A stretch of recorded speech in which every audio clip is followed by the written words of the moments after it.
Hey everyone, Gary Humble here, and today I want to talk with you about our Commissioner of Education here in Tennessee, Penny Schwinn. A lot of you may be aware that we had these well-being checks at the behest of the governor, Governor Bill Lee. Penny Schwinn put together a plan to do well-being checks across the state for your child, which may or may not have included someone sent by the state, perhaps just a 20-year-old intern, knocking on your door, taking a peek inside your home, and making sure that you're doing everything that you need to do for your child at the request of the Tennessee Department of Education. So a lot of people had a problem with that, thankfully. And for now, that program is on hold and being revised. But that, I think, raised a lot of questions as to who is Penny Schwinn, because that program was an incredibly progressive and invasive statist program that left a lot of us scratching our heads, thinking, how in the world did that get here in the state of Tennessee? Well, I want to show you a few things, and stick with me. This is going to be another one of those videos I think that you're going to want to see, because we're going to do a couple of things. I'm going to show you some clips to kind of let you know a little bit about Penny's past and who she is. And then we're going to do a little thing we call follow the money. Because as we all know, right, once you start following the money trail and you see who's behind the story, you begin to get a little bit of a clearer picture as to what's going on. So first, I want you to take a look at these clips. These are simply clips I've pulled from YouTube, various statements that Ms. Schwinn has given throughout her years. And I want you to pay attention, listen in for words like privilege and equitable, and her understanding of the whole child. So just take a listen and pay attention. The Sacramento, California native began her career in education through Teach for America in Baltimore. Since then, she's taught or worked with elementary, middle, and high school students as an educator, principal, school board member, and worked as a top state administrator in Delaware and Texas. Most recently, she served as Chief Deputy Commissioner of Academics for Texas schools. One of Schwinn's main goals remains to help students develop from children to adults. If we think about it, we have our students for 13 plus years, 9 months a year, over 7 hours a day. Half of their waking hours are with us for the entirety of their childhood, and that is a massive responsibility. So we're developing them certainly academically, but we're also developing them as people. And in that moment, as you're waiting to become a mom, and you're thinking about all of the responsibility and all of the love that's in that room, I immediately thought of John and his mom, and the immense privilege it is to be able to say every single day, our parents pack up their kids, they pack up the lunch boxes and the backpacks, and they get on buses and in cars, and they walk, and they take scooters and bikes, and they give us their children every day.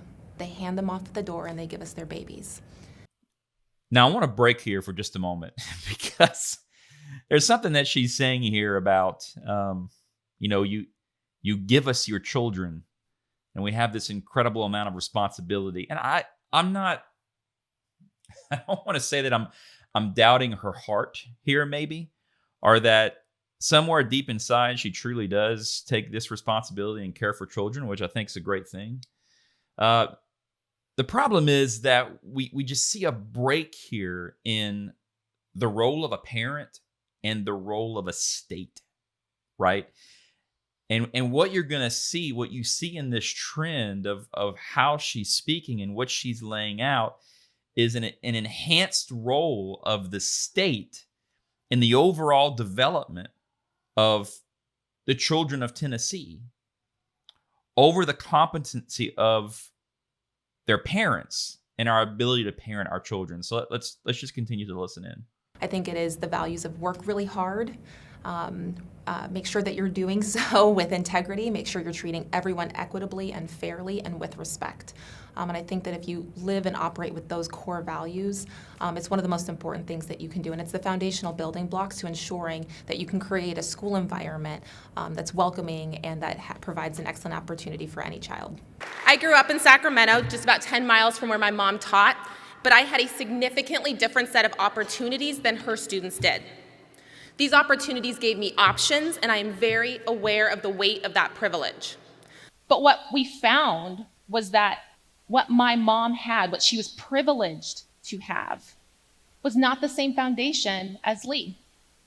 He did not have the education, the supports, the wraparound services, all of the things that he needed to be the person he could have been.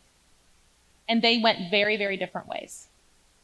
And I think about that when I think about my own experience and the students that I've been so privileged to meet here in Tennessee. I think about the fact that my mom, who was a single parent for a very long time, understood and had the social capital to take my sister and I from schools that are now priority and focus schools and move us 10 miles up the road. Very similar to my parents' own story. 10 miles up the road from where I went to school in Sacramento, California. And instead of being in low-performing schools that are now priority and focus schools, turnaround schools, I went to the 7th best high school in the state of California. I went to a high school where AP was expected, college was expected. My parents, my friends' parents were all doctors and lawyers and lobbyists. Totally different worlds, totally different opportunity. And the only difference, I was the same kid. The only difference was that I had a parent who had social capital and my friends did not. Building those foundational skills that we know are so important, connecting back to the mental health piece. And so something that I feel really strongly about is that if we are going to focus on things in early childhood education, let's say ages 3 through the end of 2nd grade, we've got to focus on our whole child supports. How are we supporting every child to develop as a person? Our second priority is whole child. We want to ensure that all Tennessee public schools are equipped to serve the academic and the non-academic needs of every student. State data shows that Tennessee is 38th in youth mental health in the country. We also know that our teachers have named whole child and mental health as their #1 concern regarding their ability to be successful and effective in the classroom. We must support the students that we have in our classrooms today so that they can be ready to take advantage of the learning in front of them. This includes addressing their physical needs, food, physical health, and exercise. It also includes their developmental needs as it may relate to issues of addiction, poverty, specific behavioral disabilities, mobility, and more. We will work with our agency partners like the Department of Human Services and the Department of Mental Health and Substance Abuse to create a stronger map of resources and to create a tool to connect schools and districts to those resources. Teachers cannot continue to be all things to all children. We must do a better job of connecting what is available to those in need. All right, so so these are a few words from Ms. Schwinn herself, sort of her philosophy, especially when it comes to the whole child philosophy, which of course very much played into these well-being checks, and her ideology of how the state itself plays a role in the development of children, in my view, over parents. But let's just continue. And here's where we're going to do a little follow the money exercise. One important thing to note about Ms. Schwinn is that she's an integral part of Chiefs for Change, which, to be honest, I've not done a lot of research on until now. But I'll tell you a little bit about what I found. So Chiefs for Change at one time, years ago, came out of Jeb Bush's organization in Florida, called the Foundation for Excellence. And if you've been around politics long enough, you know that where we thought the Bushes once were maybe like conservative champions, we've learned not so much. And Jeb Bush is certainly in that camp. But somewhere along the way, somewhere around 2015 or so, there seems to have been a split. And this group left the Foundation for Excellence, and the Chiefs for Change became its own separate organization, took on a new CEO, built an entirely new staff. And in this follow the money exercise, you can see that while they talk about, every progressive organization loves to use the word bipartisanship. Oh, we're bipartisan. We just care about the policy, but we're bipartisan. Well, like I told you in my last video, anytime when I see bipartisan, that's a flag. And again, when I see the word equitable, that's a flag. And let me talk about equity really quick. See, in America, we always understood equality. And everything's always been about equality, providing equal opportunity. I mean, equal opportunity employer, equal opportunity housing. I mean, we're all, equal opportunity, which basically means that we treat everyone the same, no matter who they are, no matter what color they are, no matter how much money they make, no matter where they come from. We treat everyone the same. And I believe in that. That's the core of being an American. We have access to the same opportunities. If we work hard, we can achieve. We have the ability to make our own decisions and pursue our dreams, and we're treated equally by the law, okay? But progressives don't use that word anymore because equal opportunity is not enough. So we use the word equity, and that's why it's an important word to pay attention to, because equity is not interchangeable with equal. It doesn't mean treat equally, equal opportunity. Equity means equal outcomes, okay? So when you get into talking about equity, you talk about treating people not the same, but treating people differently based on who they are and where they come from and what their opportunities may or may not be. So for example, we talk a lot about now in this country privilege. So in the equitable world, in order to achieve equitable outcomes, if someone has too much privilege on one hand, well, you treat them differently by possibly sort of ignoring them or kind of suppressing their privilege and opportunity because they've been afforded simply too much of it, right?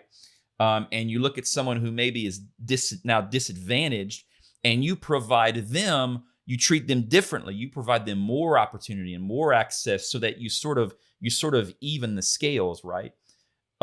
We call that socialism. We call that redistribution. That's what we used to call that in America. Now we call it equity. And so let's take a look at this bipartisan group called Chiefs for Change. Well, first thing, if you go to their beliefs, you can sort of see one of their beliefs is they want a safe and welcoming school. Well, of course, being a safe school means that you're against gun violence. And so they support certain types of anti-gun legislation and also are very much against teachers carrying in the classroom. And I'm sure they probably have a problem with police and that sort of thing, but that's not what it says here. Also, they're big in the immigration. Again, on the very, very progressive side, they believe that they have again, you'll see this a lot in progressive speak, moral. They always have the moral high ground. So this group believes that we have a moral obligation to teach all children, no matter where they come from, no matter if they're here illegally, no matter how they get here. We're going to put them all in public education, and the state's going to give them a great education because, by golly, they're children and they deserve it, undocumented or not. So you can already sort of tell that, yeah, bipartisan, okay. So a few other things. Here's where you get into equity. Access to an excellent education, which is a great idea. I completely agree with that statement. Every child deserves school options where they will learn and thrive. Totally agree with that. But here we get into equitable access and equitable funding. And I want to camp on equitable funding for a minute, because if you paid attention to the Democratic presidential candidate debates back when there were about 20 or 30 of them, this was a big part of Elizabeth Warren's education platform, is that she sort of wanted to redistribute the wealth in how we fund education. So, for example, your tax dollars that fund our education here in Williamson County might end up in Hamilton County or wherever. Who knows? It doesn't matter, because it's not about 1 + 1 = 2 anymore. It's not about your tax dollars and where you live and your children and our school system that we vote in our school board and we guide our school system and all that. So throw all that out the window, because that doesn't play into the equity conversation. So equitable funding means we're going to take your tax money, okay, and then we're going to do what we want with it, because we're going to redistribute it around. We're going to share the wealth. Why? Because, well, equity. So, but these types of things that I'm seeing on Chiefs for Change cause me to dig a bit. Now, of course, if you go to this little future Chiefs section, you can see, and there's a lot of things you can pull off of here about Miss Schwinn. But you look at the members, and of course, let's go to Tennessee here, and you can see that Miss Schwinn is a part of Chiefs for Change. Now, you can do a lot of research on this, and Chiefs for Change has actually been a big part of her development as an educator, all the way from Baltimore to then, especially once she got her role in Texas schools, and then was part of getting her here to Tennessee. So Chiefs for Change is a significant part of who Ms. Schwinn is, and just by her speak and the things that she says, you can go back to Chiefs for Change and see that she's simply repeating that ideology word for word, just about. So they're a tremendous part of who she is, and they've. Let me just say, my personal belief is they've planted her here. They put her here. This is what they do, right? Their goal is to be racially and politically diverse, so they say, in every state, and they place certain people in different school districts. And Miss Penny Schwinn was placed here by Chiefs for Change, and who bought it? Hook, line, and sinker. Who appointed her? Yep, Governor Bill Lee, Mr. God-fearing, liberty-loving conservative. Governor Bill Lee appointed Penny Schwinn as our Commissioner of Education here in Tennessee. But let's move on, shall we? Okay, one of the first things I did for Chiefs for Change is I went to the IRS website. Ooh, there's a lot of stuff here. But if you scroll down here, one of the little telltales that I always enjoy is, where do these guys spend money? So part of their tax return, you can see where they're required to list as a 501c3 their top independent contractors, where they spent the most money from a 1099 perspective, independent contractor perspective. The most money, the biggest spend was about $300,000 to a company called Be Clear out of Edgewater, Colorado, for communications. So they're basically, using a third-party company to take care of their communications nationwide. They use a company called Be Clear. And I thought, did some searching. Who's Be Clear? Let's go to Be Clear and check this out. So Be Clear's mission in life is to build a better, more progressive world. And look who they are. They are a team of Obama administration alumni whose experience spans state and federal government. So first of all, Chiefs for Change, the bipartisan group, because they just love kids, okay, and they want a better world for our students. Their main communications drive is done by a group of people whose mission is to build a more progressive world, and they're all ex-Obama admin hacks. That's great. They also paid $121,000 for lobbying to a group called Penn Hill. Well, you do a little bit of research. Penn Hill is a lobbying firm out of Washington, D.C., primarily very, very involved in liberal politics, progressive politics. Well, Gary, how do you know that? Because it doesn't really clearly say that on their website. Well, let's go to the FEC, shall we? One of the things that you need to know about political donations is when you go to fec.gov and you try to see sort of who people are, where their money goes. When you give a political donation, you have to report your employer. It's part of federal regulations in taking political donations. So I went ahead and searched. So people that have reported their employment with the Penn Hill Group, these lobbyists, who do they give money to politically? Well, check it out. We've talked about Act Blue before, haven't we? Act Blue is the Democratic fundraising arm. You give money to Act Blue and it gets split to Joe Biden and Nancy Pelosi and everybody. Okay. So all of the donations from people from the Penn Hill Group go to Act Blue, Bonamici for Congress, which was a Democrat, Elizabeth Warren for president, Bernie Sanders 2020, Act Blue, Bernie, Friends of Andrew Yang. A couple of little misnomers here. Roy Blunt, he was a Republican. I don't know how good of a Republican he was or if he was even a conservative, but two little donations there to Republicans. So let's go ahead and just be truthful there. But you continue on down the line. Bonamici, Act Blue, Bernie, Act Blue, Bernie. Johanna Hayes, another Democrat. Ray for Congress, another Democrat. Rosa DeLauro, another Democrat, Act Blue. Okay, so Penn Hill, clearly a Democratic-leaning, liberal-leaning lobbying organization. And so this is the main lobbying organization that Chiefs for Change is hiring to lobby for their education policy on the Hill. Now, why would you possibly hire a progressive-leaning lobbying group if you're not pushing progressive ideology on the Hill? Well, you wouldn't. And I also went to fec.gov and did the same thing for Chiefs for Change. So who's Chiefs for Change giving to? Well, all Democrat. Act Blue, Biden for president. Act Blue, more Act Blue. And if we back up a little bit, we'll see more Act Blue. Mike Johnson, who is a Democrat. Torres, who is a Democrat. And more Act Blue. So every bit of money funneling from Chiefs for Change and back and forth and lobbyists and communications, all Democrat, all progressive, Obama administration. And this is the group that's propping up Penny Schwinn. Now, I'm curious, do you think Chiefs for Change's mission is to place conservative, liberty-loving constitutionalists in places of power in our education system? No. Probably not. And let's look at a couple other things here. Some other telltale things about Chiefs for Change. Let's look a little further down the rabbit hole here on their tax return. So there's a part of their tax return.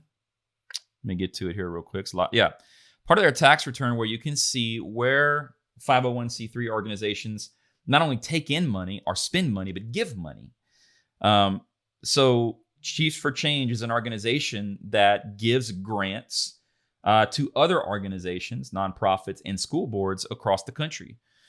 So one in particular is interesting to me, and I'll just kind of throw this out there and let you do with it what you will, but they gave $130,000 to an organization called the Community Foundation of New Jersey. Now, if you go to Community Foundation of New Jersey, one of the first things you'll find is that the Community Foundation of New Jersey is primarily, they run a donor advisory fund. Now, because I'm in the nonprofit world, I have a little bit of history with this. And what we call them DAFs for short, what a donor advised fund is actually a way for donors and nonprofits to anonymously give money. And then that money can go to various groups that you don't want anyone to know that you gave to. And the way that works, for example, is so Chiefs for Change gave $130,000 to this foundation as a DAF. So all they have to report on their tax returns is the Community Foundation of New Jersey. But what happens internally is the Community Foundation for New Jersey takes that $130,000 and now distributes to other organizations that Chiefs for Change had the intention on donating to, but did not want those organizations seen or reported publicly on their tax returns. So they do it through a DAF. And the way DAFs are set up, they are protected by the SEC and some interesting regulations that do not require the DAF itself to report who it gave to. So it alleviates any paper trail for people who want to give large sums of money to other organizations who, if people found out they gave to them, it might make you think, why are they giving money to those people? Do you see what I'm saying? So I'll just let you draw your own conclusions. I cannot tell you where this money went. I can tell you that the money that went to the Community Foundation of New Jersey went somewhere, and it's probably somewhere that they don't want you to know because they gave it to a DAF. And, they gave it to some other school districts and whatnot.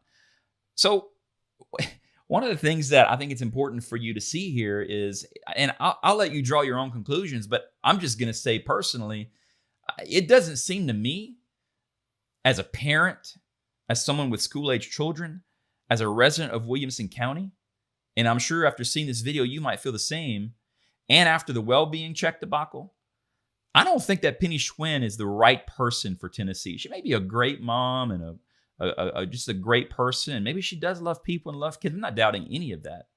But I don't know that her ideology and her policies, when it comes to the role of the state in education and the role of a parent, not to mention being part of Chiefs for Change and clearly who they are and where their money comes from and to and in and out of and who they support. Look, you've got a leftist, a statist, a progressive leaning woman backed clearly by a major progressive education organization who's paying progressives to lobby education policy on the Hill. And this woman is running our public education school system in Tennessee. All thanks, once again, to Governor Bill Lee.